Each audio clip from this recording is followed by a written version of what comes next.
Hello everybody, today we are going to replace these couplers that are on my air compressor. They're leaking. I'll show you a video of that.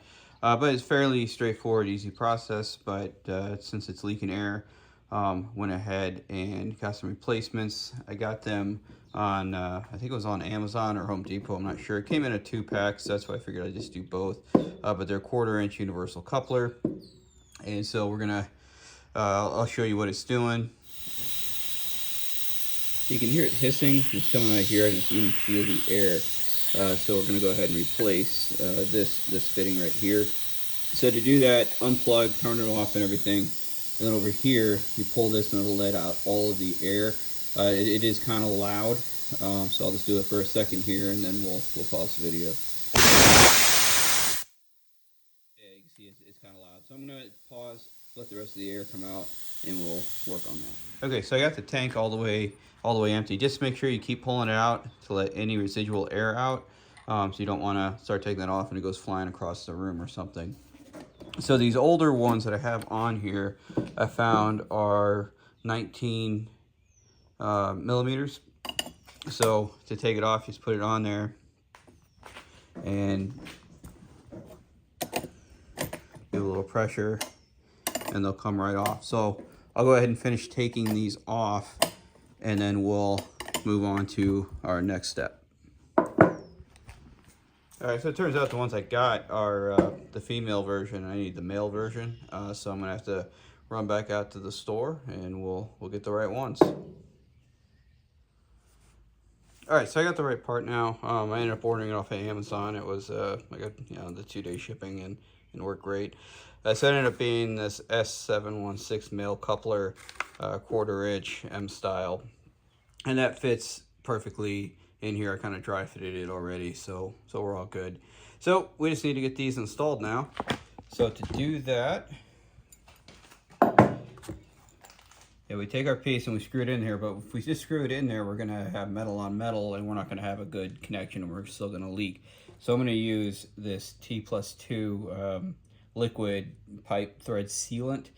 You can use like a Loctite sealant. You could use Teflon tape if you really want to. This stuff is good up to 125 PSI, which is around where my inlet, I don't think I've ever had it above that. I think 100 before, but nothing else. So to put this stuff on, just unscrew the cap and just kind of glob some on there. And then I just use my finger and kind of spread it out around evenly. You'll have some excess, so grab a rag.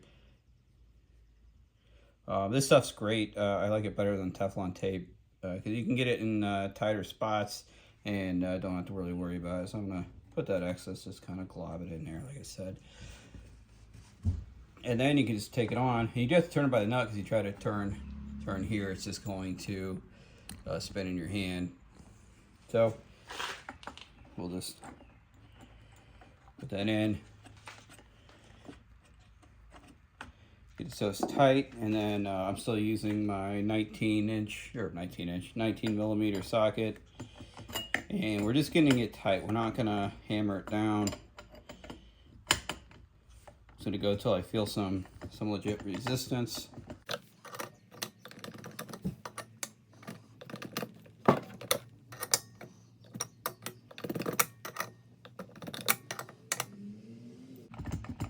Alright, so now it's getting tight, so let's give it one little turn.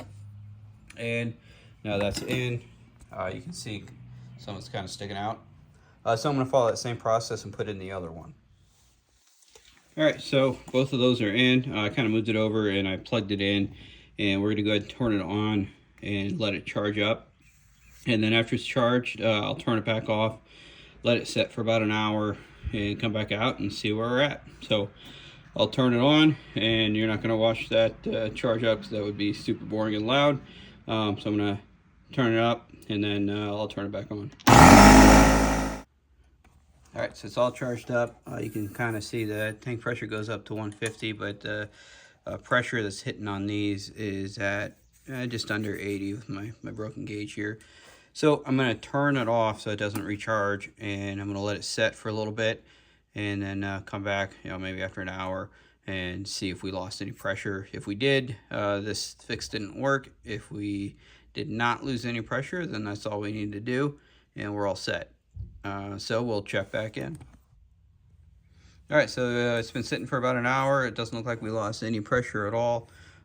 So we are all set.